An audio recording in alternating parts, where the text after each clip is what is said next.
자꾸 이런 실수가 이렇게 자꾸 발생을 하면 이 정부에 대한 신뢰도가 떨어지니까 그런 걸 잘 유념을 해야 된다고 생각합니다. 네. 일각에서는 그러다 보니까 이제 시스템보다는 아직까지 박근혜 대통령의 의중이 좀 더 많이 보여지는 거 아니냐, 인사에서. 그럼 이런 부분이 좀 고쳐져야 될 필요는 있지 않습니까? 그러니까 대통령으로서는 중소기업청 아주 중요한, 뭐 사실은 중소기업청 역할이 매우 더 중요해졌지 않습니까? 여야 합의문에도 나와 있지만, 그래서 이 일자리 창출, 창조경제 이런 맥락에서 참 적합한 분을 고르셨다고 생각을 해요. 그러니까 그런 어떤 분을 고를까 굉장히 고민을 했겠죠.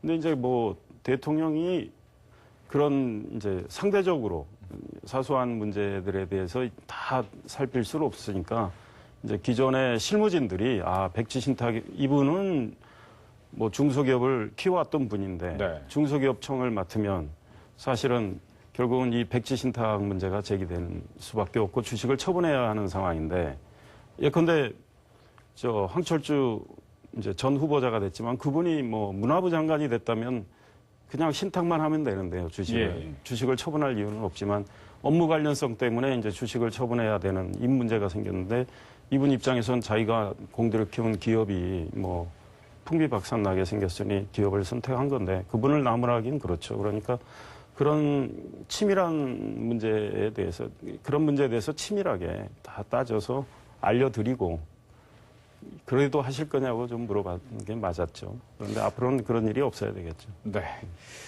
뭐 이제 남은 인사, 이제 어떻게 보면 장관 인선이 한 3분 정도가 문제가 되는 분이 계시는 것 같습니다. 그 첫 번째가 이제 한만수 공정거래위원장 내정자인데 이 부분에 이제 뭐 로펌 출신도 있고 또한 뭐 많은 재산도 있고 이런 얘기 때문에 과연 경제민주화의 또 하나의 중심축인 공정거래위원장으로서의 역할을 잘할 수 있느냐라는 비판이 상당히 많습니다. 이 부분은 어떻게 보십니까? 그럼 비판이 있는 건 뭐 충분히 저희들이 알고 있고요. 결국 이제 인사청문회가 아직 남아있기 때문에 인사청문회에서 그분의 이제 도덕성이랄까 능력을 다시 한번 따져보고 또 적격 여부를 판단을 해야 되겠죠.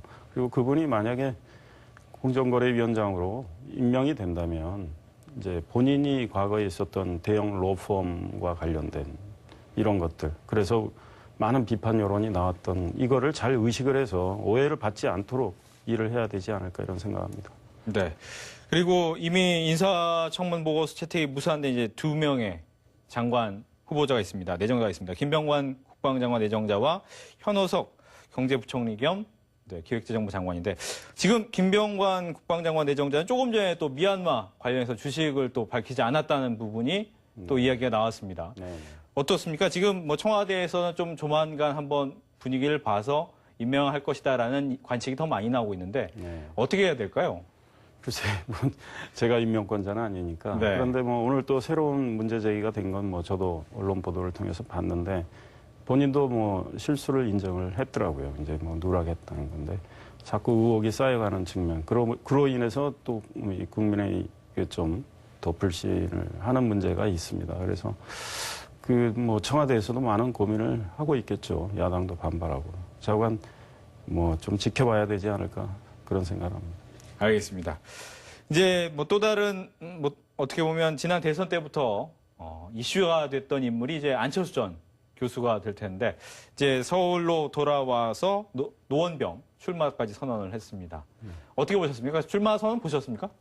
네, 뭐 출마 선언 낮은 정치를 뭐 하겠다고 말씀을 하셨는데 뭐 안철수 전 교수 뭐 우리가 안철수 현상이라고 지난해 불렀지만 그거는 이제 국민들이 기성 정치권이 좀 달라져야 되는 거 아니냐.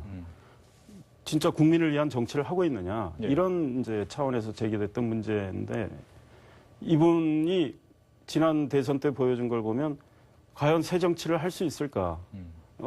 문재인 전 후보하고 단일화 과정을 뭐 아직도 뭐 다들 기억을 하시겠지만 그 여론조사 방식을 놓고 뭐 티격태격 신경전도 부리고 어떻게 하면 이길 수 있는 방식이 뭐냐 이런 쪽으로만 보여줬어요. 그래서 감동을 주는 새 정치의 모습은 못 보여줬고 대선 당일날 또 이렇게 훌쩍 떠나시고 그다음에 대선 결과에 대한 어떤 언급이나 본인의 처신에 대한 어떤 언급이 전혀 없었고 이번에 이제 돌아와서 이제 그 송구스럽다는 뜻의 얘기는 했지만 글쎄 과연 안철수 전 교수가 새 정치를 본인이 과연 선도할 수 있을까 저는 개인적으로 의문을 좀 갖습니다. 그 다음에 노원병에 출마를 하셨는데 네.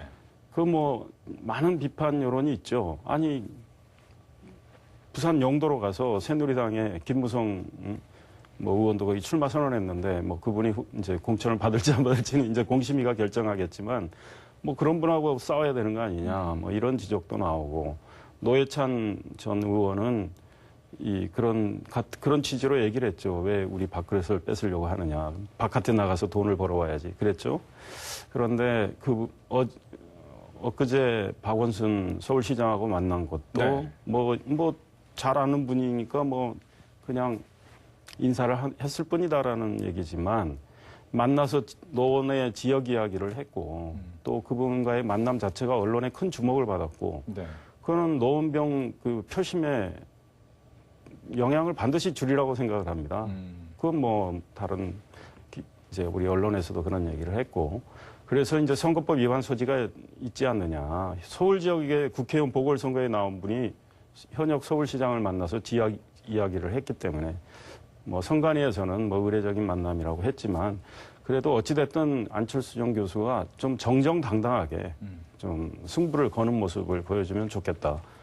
노회찬 전 의원 부인 김지선 예비 후보도 그럼 나도 박원순 시장 만나고 싶다. 예. 그런 거 아닙니까? 그러니까 그쪽에서도 선거법 위반 소지 문제 제기를 했었기 때문에 안철수 전 교수가 진짜 새 정치를 하고 싶다면 과거에 박원순 시장을 본인이 도와줬기 때문에 이번에는 은근히 도움을 바라는 그런 취지의 만남 그런 느낌을 줄 수 있는 만남 이런 거는 자제하고 본인이 열심히 뛰어서 결과를 기다리는 게 낫지 않을까 이런 생각을 합니다. 네. 그렇다면 새누리당 입장에서도 이 노원병 지역에 대해서 후보를 내긴 내야 될 텐데 네. 지금 어느 정도 지원이 됐습니까?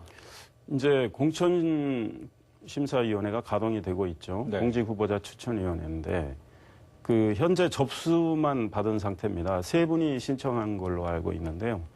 이제 실사팀이 현지 실사도 하고 또 네. 면접도 하고 하는 절차들이 남아있기 때문에 어떤 분이 공천을 받을지는 잘 모르겠습니다. 그것도 이제 공직후보자 추천위에서 결정할 사안이기 때문에. 네. 그렇다면 과거처럼 공심위에서 추천을 하더라도 전혀 다른 제3의 인물이 또 전략 공천될 수도 있습니까? 그 가능성도 배제할 수는 없는데 네. 제가 현재 공심위에서 어떤 결정을 내린 상태는 아닌 걸로 알고 있고 또 좀 기다려봐야 되는 거 아닌가 이런 생각을 합니다. 그렇군요. 이제 새누리당 같은 경우엔 그러면 어떻게 보면 부산 지역에서는 좀 걸출한 인물이라고 표현을 할까요? 김무성 전 의원이 나가게 될 것 같고 노원병 같은 경우에는 어떻게 보면 어부지리로 또 이길 수 있다라는 또 생각도 하는 것 같습니다. 그럼 이번 전체적인 4.24 보선에 대해서 어떤 정도의 전략을 갖고 나가시는 겁니까? 저희는 기본적으로 박근혜 대통령을 배출한 정당이기 때문에 네. 박근혜 대통령이 민생 경제를 살려서 이 국민의 삶의 질을 개선시키고 국민 행복 시대를 열겠다.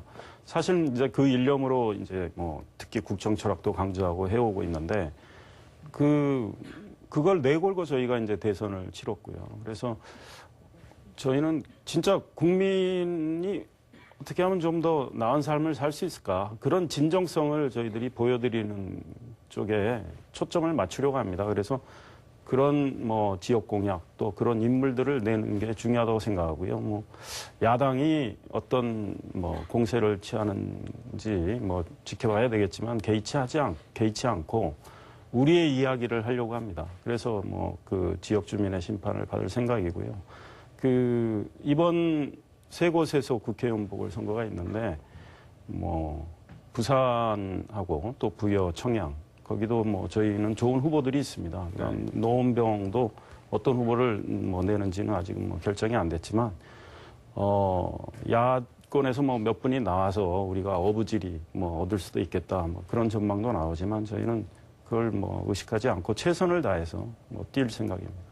네, 이제 언론에서는 이런 얘기합니다. 이제 김무성 의원이 당선이 돼서 들어오면 여의도의 새누리당의 또 다른 중심축으로 활동을 할 것이다. 네. 그리고 안철수 전 교수가 만약 노원병에서 당선이 된다면 야권의 또 다른 중심축이 될 것이다. 네. 어떻습니까? 안철수 전 교수가 만약 당선이 돼서 들어온다면 또 다른 돌풍의 핵심으로 움직일 수 있다. 이렇게 예상은 하십니까? 글쎄 그 비중이 있는 분이기 때문에 그만한